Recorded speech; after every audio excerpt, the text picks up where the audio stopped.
Good day, everyone. So our subject is English 01, which is purposive communication. And our topic for the day is chapter 1, which is communication.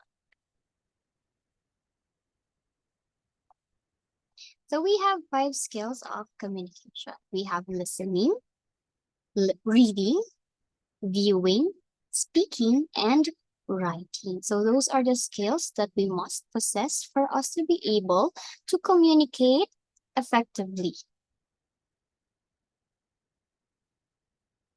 So, principles of communication. Communication is a process, it is a system, it is both interactional and transactional, and it can be intentional or unintentional. So, that's why we must be careful, okay, when we are going to communicate. Kasi baka ma-misinterpret po ng ating mga kausap yung ating message na gustong i-convey sa kanila. So we have here the nature of communication. Okay. Every communication or business concern has specified objectives. Okay. And to achieve these objectives, there must be coordination, and it will be possible by using what? Okay, using communication. So, importance of communication. Communication is important because it helps in achieving coordination. It helps in smoothing work. Okay? It increases managerial effectiveness or efficiency. It helps in decision making, helps in maintaining industrial peace, and it is requirement process. So communication is very important, especially when you are in a workplace. Okay? Kasi pag walang communication, hindi po magkakaroon ng effective work or hindi magkakaroon ng magandang flow, okay, dun sa workplace na kinalalagyan mo. So it helps employees to perform effectively. It acquaints subordinates with their evaluation, helps in teaching employees about personal safety, helps in projecting the image of the company, as well as helps managers to performing his functions. Okay, so those are the importance of communication. Now let's proceed with verbal communication. It is important in many ways. Why? Okay, it keeps each other informed. Okay, kasi you communicate to other people. For example, your friend or your family, you message them, uy, pauwi na po ako, nandito na po ako sa work, ganyan. Next is ask for help or support. Okay, pag nahihirapan ka sa isang workplace, pwede kang mag-ask ng questions or inquiry dun sa iyong mga ka-workmates. Okay? Making friends, that's why we use communication to socialize. Next is expressing ourselves effectively, sharing emotions, clarify values, reinforce culture, needed and crucial conversation, shapes the attitude towards others and ourselves, influence our credibility. Okay, so those are the importance of communication or verbal communication, no? Next is non-verbal communication. It is important in many ways. So, kanina, verbal, ito naman is non-verbal. So, pag non-verbal po, ano po ba ang ginagawa? Yes, you don't speak. You can use sign language, ganyan po. Or signages. Next, first is, it complements or adds verbal sounds. It shows and regulates the flow and interaction. It can contradict verbal meaning by displaying opposite behavior. For example, may sinasabi ka na you like the person, pero hindi mo naman pinapakita sa kanya na you like him or you like her. Parang ilag ka sa kanya. That's why pwedeng magkaroon ng misinterpretation. No? Dapat, kung ano yung sinasabi mo, yun din yung in-action mo. Okay? Para malinaw, para magkakaintindihan kayo. Next, it can create and control others' perception about you. So, the way you move, the way you act in front of those persons, pwedeng yun yung maging impression nila at yun yung maging tingin nila sa'yo. Kasi di ba first impression is very important. So, kung ano yung pinapakita mo sa kanila na, uy, ako to, ganito ako. Pwedeng yun na yung maging opinion nila about sa'yo. Okay? So, pwede po yun ha. Pwedeng positive, pwede ding negative. So, be careful po sa actions na ating ginagawa. Okay, examples of verbal communication is chatting. Okay? Sino na yung marunong dito makipag-chat? Okay, hindi po ito yung ano ha, yung through mobile. Pwede din po itong pakikipag-usap. Let's have a chat. Hindi lang po siya yung from cellphone to cellphone. It's also a chatting. You are talking in front of the person. Nagchichikahan kayo. Yan, pwede pong example. Next is telephone conversation. So, lahat naman po ata tayo ay natuto or alam kung paano ang telephone conversation. Very good. Face-to-face conversation and lecture. So, this is an example of a verbal communication. Lecturing, mass gathering, or class discussion. Next is singing. Okay, kasi di ba when you are singing a song, you are communicating your soul. Okay, sorry. Next is classroom discussion. Okay, pwede po ito kasing face-to-face, no? Discussion. Before kasi, nung kayo ay siguro nasa high school pa, wala pang pandemic. Okay. Ito po, ganito ang way of studying. Okay, classroom discussion. Another one is calling the customer service for assistance. Kaya meron po tayong mga call center agents. Yan, meeting. For example, sa isang workplace, magma-mass gathering kayo, mag-usap-usap kayo. Ano ang gagawin? Next is calling attention and recite. So, classification of verbal communication. So, we have verbal communication. It includes oral or verbal. Okay. Written communication. Pwede din. Pero mas more on oral. Okay. We have oral communication consists of all spoken exchanges, verbal feedback, voicemail, written communication are printed messages. So types of verbal communication, first is emotive communication. It is the deliberate choice of words to elicit emotions to others. Yung gusto mo talagang iparating.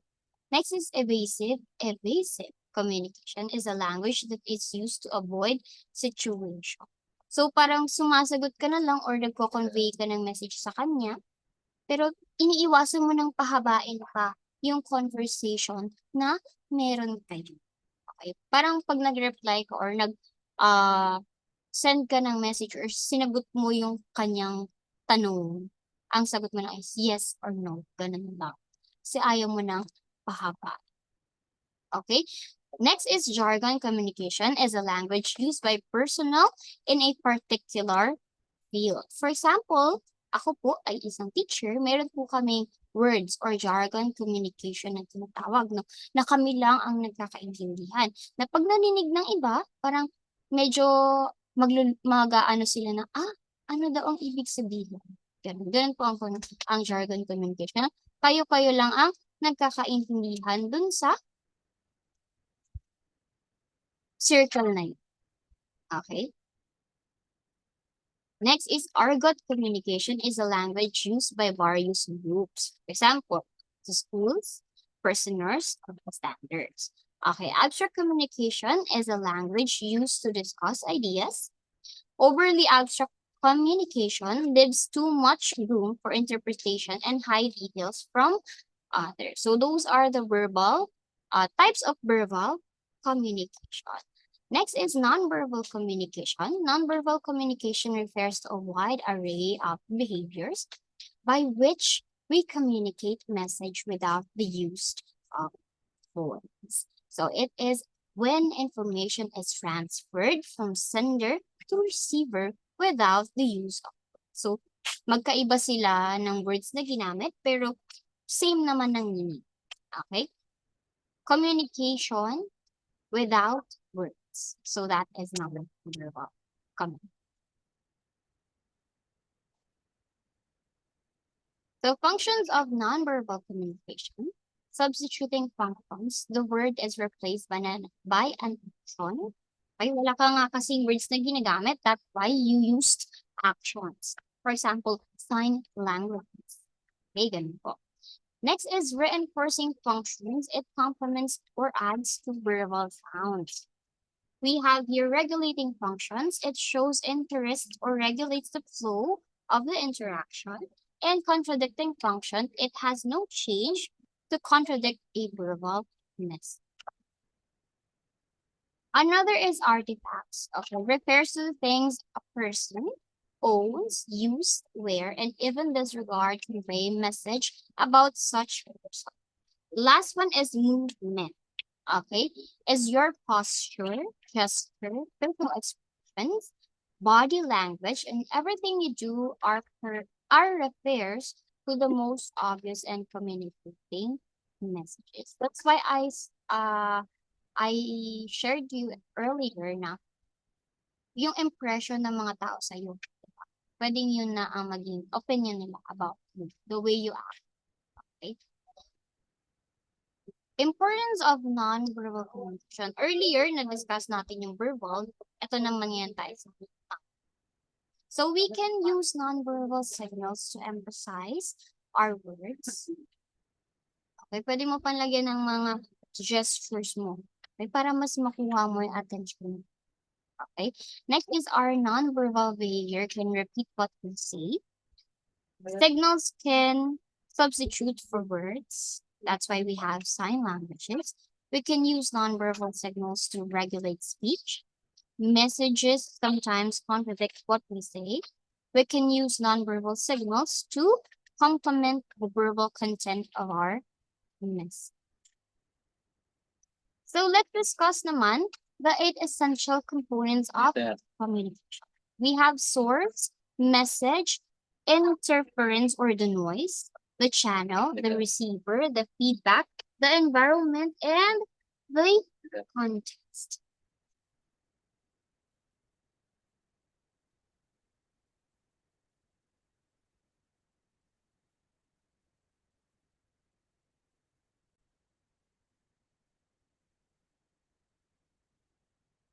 Okay, let's discuss the 8 essential components of communication. So we have source, message, interference or the noise, the channel, receiver, feedback, environment, and context.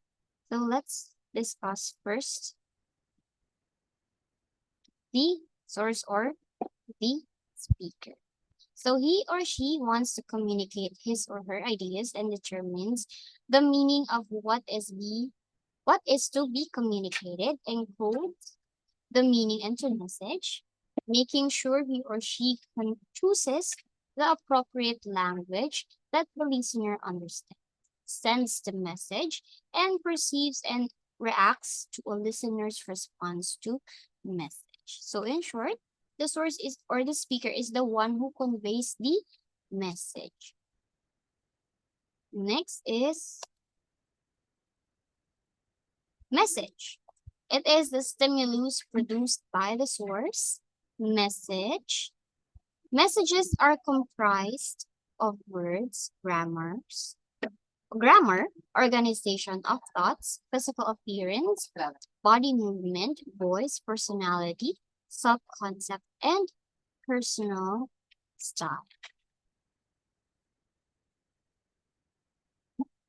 Channel.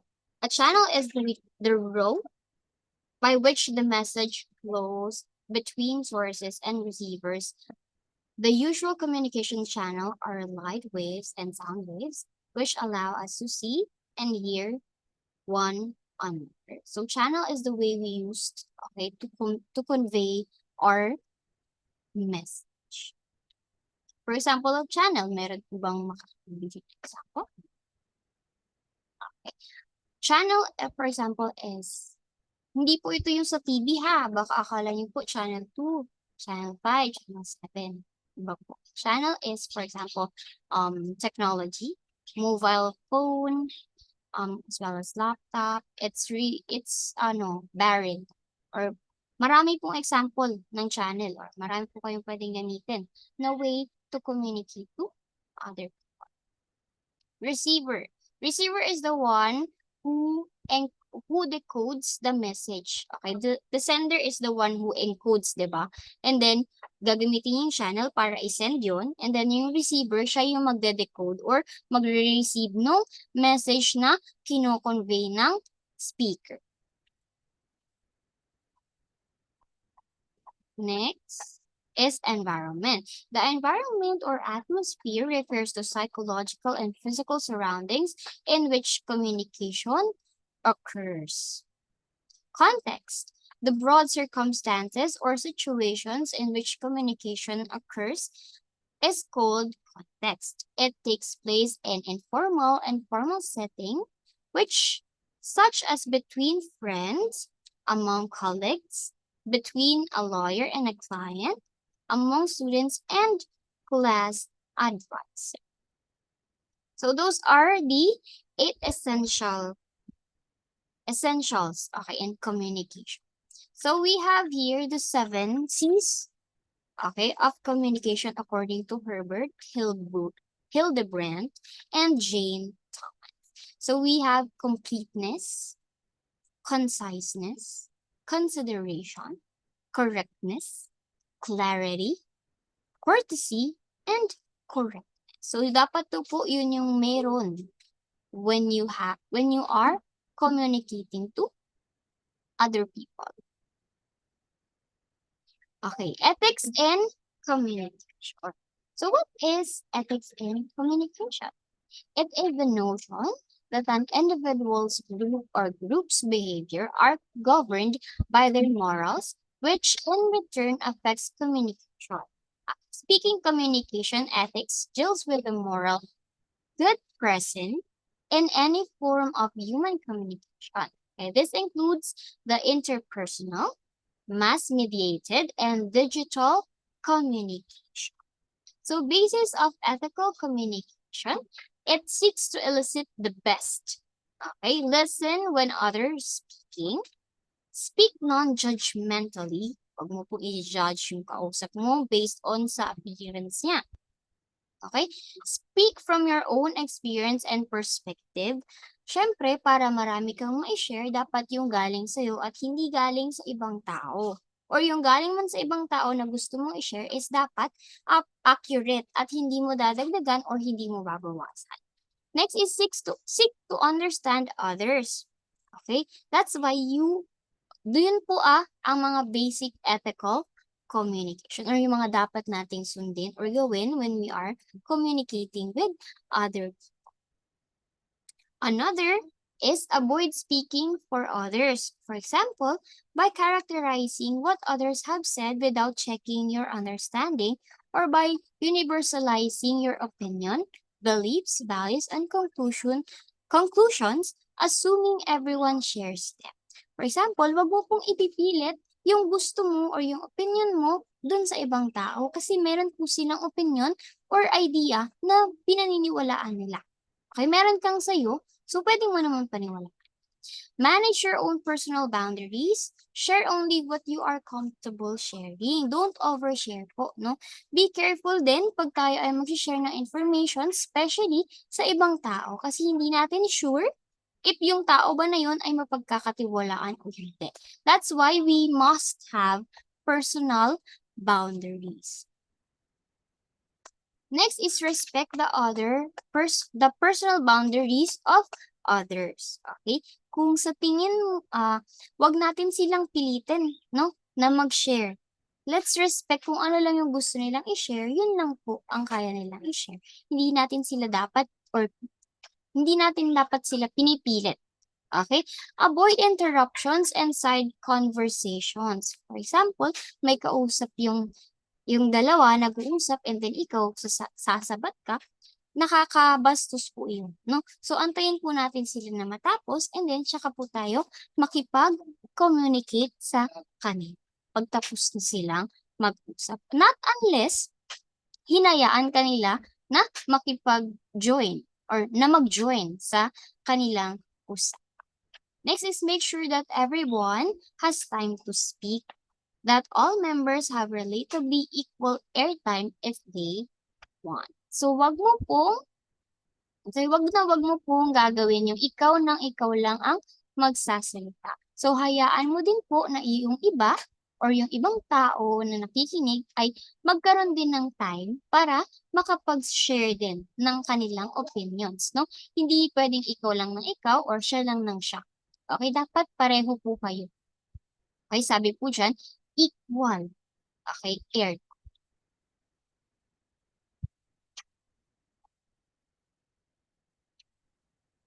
Okay, the four key principles of ethical communication are the following. So, ito daw po yung mga principles. Honesty. Okay, dapat totoo. Honest ka sa sinasabi mo. Openness to other views. Okay, huwag po tayo maging judgmental. Okay, ay, ayoko yan pakinggan kasi ayoko nung pinaniwalaan. Okay, hayaan po natin sila kasi paniniwala po nila yun. Meron tayong views din naman na nire-respect. Okay, commitment and consensus build. So those are the four principles of ethical communication. Next topic is, okay, that is the chapter 1, okay, of communication or purposive communication. I hope that you've learned something and let's meet again sa chapter 2. So goodbye po. For more ICCT College's video updates, please subscribe and click the notification button.